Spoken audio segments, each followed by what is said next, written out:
Without wasting time, let's get started.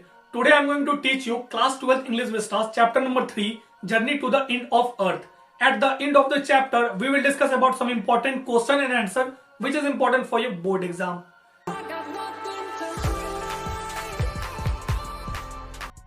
This chapter is written by तिसानी दोषी. इस chapter पे writer Antarctica के बारे में बताते हैं.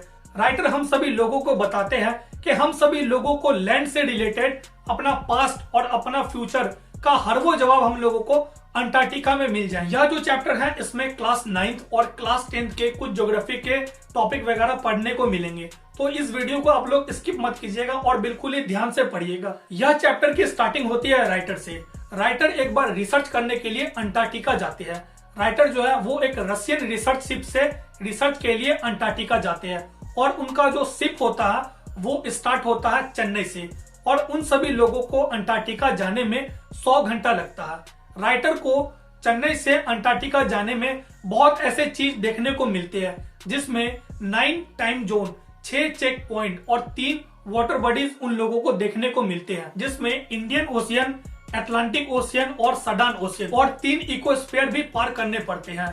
राइटर जो है वो अंटार्कटिका एक पूरी स्टूडेंट की टीम लेकर जाते हैं जिसमें टोटल 52 मेंबर्स होते हैं. जब वो सारे लोग अंटार्कटिका पहुंच जाते हैं तो वो सभी लोग देखकर वहां पर शॉक हो जाते हैं. वो सभी लोग देखकर शॉक इसलिए हो जाते हैं क्योंकि वहां पर दूर दूर तक सिर्फ और सिर्फ देखने को क्या मिल रहा था, आइस का लैंड मास.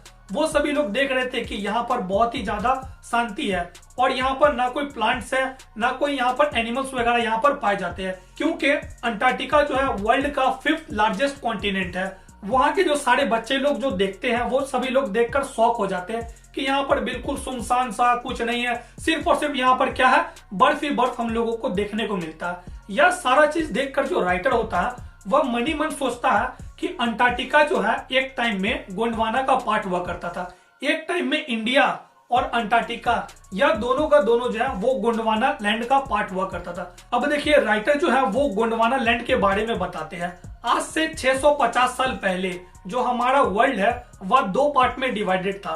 पहला ल्यूरेशिया और दूसरा गोंडवाना लैंड. आज के समय में गोंडवाना लैंड में India, Africa, south America, Antarctica ये सारे के सारे जो है वो गोंडवाना लैंड में आते हैं. गोंडवाना लैंड में बहुत सारे प्लांट, बहुत सारे स्पेसीज यहाँ पर पाए जाते हैं और उस समय में वहां पर डायनासोर भी पाए जाते थे.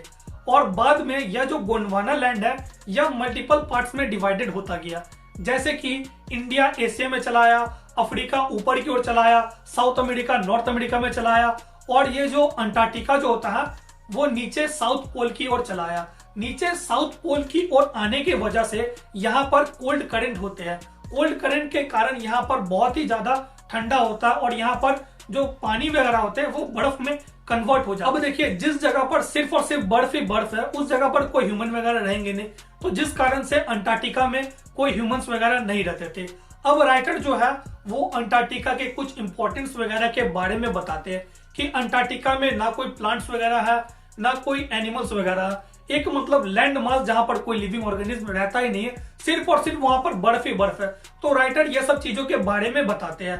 राइटर बताते हैं कि अंटार्कटिका में 6 मंथ दिन होता है और 6 मंथ वहां पर रात होता है. अब राइटर ये चीज को बताते हैं कि यह जो हमारा अर्थ है वो सन के चारों ओर चक्कर लगाता है और उसको यह चीज करने में 12 महीना लगता है और हमारा जो अर्थ है यह 23.5 डिग्री पे. राइटर बताते हैं कि 6 मंथ जो है साउथ पोल सन को फेस करता है और 6 मंथ जो है नॉर्थ पोल सन को फेस करता है. जब साउथ पोल सन को फेस करता है तब यहाँ पर दिन होता है और जब नॉर्थ पोल सन को फेस करता है तब यहाँ पर रात होता है. इसी कारण से 6 महीना वहां पर दिन और 6 महीना वहां पर रात होता है. फिर राइटर जो है वो ह्यूमन सिविलाइजेशन के बारे में बताते हैं कि यह जो ह्यूमन सिविलाइजेशन है यह 12,000 साल पुरानी है. अगर इस चीजों को हम एज अ जियोलॉजिकल पॉइंट से देखते हैं तो यह जो 12,000 साल जो है यह एक बहुत ही छोटा सा पार्ट है, लेकिन यह एक छोटे से पार्ट में बहुत ही बड़े बड़े कंट्री, स्टेट, सिटी, बहुत सा चीज मतलब पाया जाता है. लेकिन यह जो समय चल रहा है, यह जो समय है एक डेवलपमेंट का पीरियड चल रहा है जिसमें ना बहुत सारे प्लांट्स हम लोग कट करते हैं. जब प्लांट हम लोग कट करते हैं जिस कारण से कुछ एनिमल्स वगैरह पे यह चीज देखने को मिलता है. अब देखिए ये चीज मैं कैसे बता रहा हूँ कि मान लीजिए एक बकरी है, जो घास खाता है, अगर मान लिया आप घास हटा दीजिएगा तो बकरी ऑटोमेटिक मर जाएगा। तो प्लांट्स वगैरह कट करते गए, लोग बढ़ते गए। जैसे प्लांट्स कट करते गए तो जो लिविंग ऑर्गेनिज्म, जो लिविंग बॉडीज वगैरह होते थे, वो लोग भी डे बाय डे घटते गए। राइटर बताते हैं कि आज का जो हम लोगों का जो दौर चल रहा है, यह एक इंडस्ट्रियल रिवोल्यूशन है, जिसमें हम लोग क्या करते हैं, बहुत सारे फॉसिल फ्यूल को हम लोग बर्न करते हैं।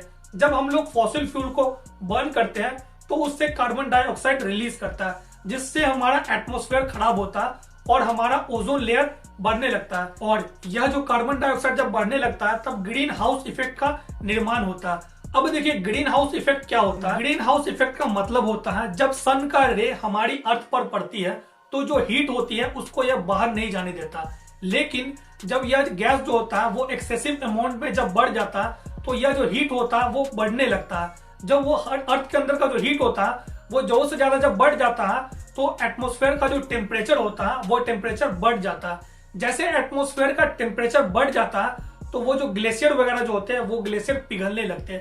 जैसे मान लीजिए ग्लेशियर पिघलेगा तो पानी का जो लेवल है वो बढ़ जाएगा। जैसे पानी का लेवल जब बढ़ जाता है तो बहुत सारे स्पेसीज को दिक्कत होता है, जैसे कि पानी में रहने वाले बहुत ऐसे जीव होते हैं, उन सभी लोगों को दिक्कत होता है। और यह चीज जो है हम लोगों को भी देखने को मिलती है, जैसे कि बहुत ऐसे कंट्री और बहुत ऐसा जगह है जो नदी के किनारे बसा हुआ है। जब मान लीजिए नदी का पानी जब बढ़ जाएगा तो जहां पर लोग होते हैं वो उस एरिया में भी चल जाएगा, जिस कारण से जो वहां के लोग होते हैं उन सभी लोगों को दिक्कत फेस करना पड़ता है। जब कार्बन डाइऑक्साइड और बहुत ऐसे पॉइजन गैस होते हैं वो कंटिन्यूअस जब बढ़ने लगते हैं तो जो ग्लोबल वार्मिंग होता है वो ग्लोबल वार्मिंग खराब हो जाता है, जिस कारण से जो क्लाइमेट होता है वो चेंज होने लगते हैं। जैसे कि मान लीजिए आज के समय में जो सर्दी है वो हम लोगों को मात्र 20 दिन और 25 दिन देखने को मिलता है, लेकिन पहले जो सर्दी होता था वो 2 महीना, 2.5 महीना, 3 महीना रहता था, लेकिन वो 2 महीना से 20 दिन में कैसे कन्वर्ट हो गया। आज के समय में देखिए गर्मी जिस मंथ में आना होता वो उस मंथ में आता नहीं है, बरसात जिस मंथ में आना होता वो उस मंथ में आता नहीं है। मतलब टाइम ड्यूरेशन चेंज है, मतलब पूरा जो साइकिल है ना वो चेंज हो गया। तो ये कैसे हुआ, ये हम लोगों का जो लाइफस्टाइल है, हम लोग जो अननेसेसरी पॉल्यूशन वगैरह करते हैं, कार्बन डाइऑक्साइड ये सब जो हम लोग रिलीज करते हैं, तो इन सब चीजों को हम लोगों को एटमॉस्फेयर में देखने को मिलता है, जिस कारण से जो क्लाइमेट होता है वो चेंज हो जाता है। और यह जो क्लाइमेट चेंज होता है इसका जो है आज के समय में हम लोगों को बहुत ही गंदा असर देखने को मिलता है। झेल ही रहे हो बेटा कोरोना ये सब छोड़ो। लेकिन यह जो ग्लोबल वार्मिंग है हम लोगों के कारण ही, मतलब आदमी खच्चर जात हम ही लोग ही यह चीज करते हैं, लेकिन यह चीज भुगतने को किसको मिलता है, कुछ प्लांट्स और कुछ एनिमल्स वगैरह को यह चीज भुगतने को मिलता है, जैसे कि प्लांट्स वगैरह को और कुछ एनिमल्स वगैरह को। इस चैप्टर में राइटर एक स्पीसीज के बारे में बताते हैं जिसका नाम है फाइटोप्लैंक्टन। यह एक तरीके का प्लांट है। जैसे अंटार्कटिका का टेम्परेचर इंक्रीज होता है तो यह जो प्लांट होता है इसका कार्बन साइकिल खराब हो जाता है और धीरे धीरे यह प्लांट खत्म होने लगते हैं। यह प्लांट पे बहुत ऐसे जीव जो होते हैं वो इस प्लांट पे डिपेंड होते हैं। जैसे कि मैं पहले एक एग्जांपल दिया कि बकरी जो है वो किसमें, पेड़ पौधे पे डिपेंड है। अगर मान लीजिए हम सब लोग पेड़ पौधे को खत्म कर देंगे तो बकरी जो है वो ऑटोमेटिक खत्म हो जाएगा, बकरी मांस खाना नहीं शुरू कर देगा। मान लीजिए जिस चीज पे डिपेंड है हम इसी चीज को खत्म कर देते हैं तो ये भी चीज खत्म हो जाएगा। सेम एज इट इज जब फाइटोप्लैंक्टन खत्म हो गया तो उस पे डिपेंड जितने भी स्पेसीज वगैरह होते हैं वो लोग भी क्या होते हैं, खत्म होने लगते हैं। इस चैप्टर में राइटर बताते हैं कि एक छोटा सा क्लाइमेट चेंजिंग के कारण एक पूरा का पूरा स्पेसीज खत्म हो गया। तो यह एक तरीके का बहुत ही गंभीर बात है। यह चैप्टर में राइटर इसी बात को बताना चाहते थे। और यह जो टोटल रिसर्च होता है इस रिसर्च को एक Canadian professor Geoff green lead कर रहे होते हैं। जियोफ ग्रीन जो है वो स्टूडेंट का टीम को चूज इसलिए करते हैं क्योंकि स्टूडेंट जो है वो हर वो कंट्री का आने वाला फ्यूचर है। अब आप सोचिए कि बूढ़ा टूढ़ा आदमी को क्या करेगा, तो बेटा खुद 2 साल में टपक जाएगा। तो ये क्या करता है, नौजवान को चूज करता है, स्टूडेंट वगैरह को, और उसको सिखाता है। और स्टूडेंट का जो माइंड वगैरह होता है वो भी शार्प होता है, सबसे पहला चीज। और बुढ़ा को सिखा के भी क्या करेगा, वो बेटा टपक ही जाएगा 2-3 साल में, बहुत हुआ 5-10 साल में। एक तो मान लीजिए जो रिसर्च होता है उसमें बहुत सारे पैसे खर्च होते हैं, तो वो उस चीजों को ना सिखाएगा जो मान लीजिए आगे जाकर आपको रिजल्ट देगा। तो इसी कारण से वो क्या करता है, स्टूडेंट का टीम को वो चूज करता है और यह जो मिशन होता है यह एक सक्सेस मिशन हो जाता है। अब वो लोग अपने मिशन से अपने घर की ओर आने लगते हैं। जैसे वो लोग अपने घर की ओर आने लगते हैं तो रास्ते में उन लोगों को सही रास्ता नहीं मिलता है, जिस कारण से उन लोगों को डाइवर्ट करना पड़ता है रास्ता। जब वो लोग अपने रास्तों को डाइवर्ट करते हैं तो थोड़ी दूर आगे जाकर देखते हैं, जैसे वो लोग थोड़ी दूर जाते हैं तो उन लोगों को एक बहुत ही बड़ा सा लैंड मास आइस का देखने को मिलता है।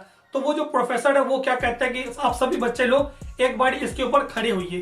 तो वो सारे बच्चे लोग उसके ऊपर जैसे खड़े होते हैं तो वो लोग देखते हैं कि नीचे में ओशियन है, और इसी तरीके से यह चैप्टर हम लोगों का खत्म होता है। अब देखिए, अगर आपको कुछ भी डाउट है आप मुझे इंस्टाग्राम पे मैसेज कर सकते हो।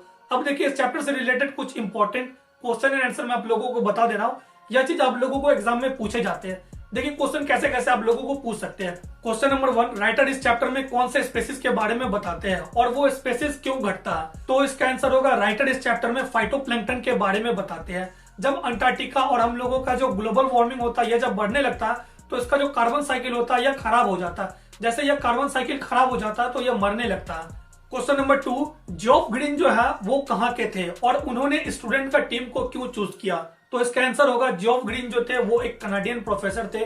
उन्होंने स्टूडेंट का टीम इसलिए चूज किया क्योंकि स्टूडेंट जो है वो हर वो कंट्री के आने वाले भविष्य होते हैं, और स्टूडेंट का जो होता है वो माइंड जो होता है वो बहुत ही ज्यादा शार्प होता है। अब आप देखिए, एक स्टूडेंट और एक ओल्ड पर्सन दोनों के माइंड में बहुत ही ज्यादा डिफरेंस होता है। तो इसी कारण से अगर कोई कंट्री सिखा रहा है तो वो स्टूडेंट को सिखाएगा, तो राइटर भी क्या करता है, वो स्टूडेंट को वो चूज करता है। देखिए क्वेश्चन नंबर 3, राइटर को रास्ते में क्या क्या देखने को मिलते हैं और राइटर को वहां से जाने में कितना समय लगता है? तो इसका आंसर होगा, राइटर को वहां से जाने में टोटल 100 घंटा लगता है, और उन सभी लोगों को रास्ते में बहुत ऐसे चीज देखने को मिलता है जिनमें 9 time zone, 6 checkpoint, 3 ice bodies देखने को मिलते हैं, अटलांटिक ओशियन, इंडियन ओशियन और सडान ओशियन। अब देखिए question number 4, journey to the end of earth, इस चैप्टर से हम लोगों को क्या मैसेज मिलता है? तो इसका आंसर होगा, यह जो चैप्टर है इससे हम लोगों को एक मैसेज मिलता है कि हम लोगों का जो गलती होता है इसके कारण से जो बहुत ऐसे स्पेसीज होते हैं उन सभी लोगों को झेलना पड़ता है। इस चैप्टर में इतना ही। अगर आपको कुछ भी डाउट हो आप मुझे इंस्टाग्राम पे मैसेज कर सकते हो। Thank you so much.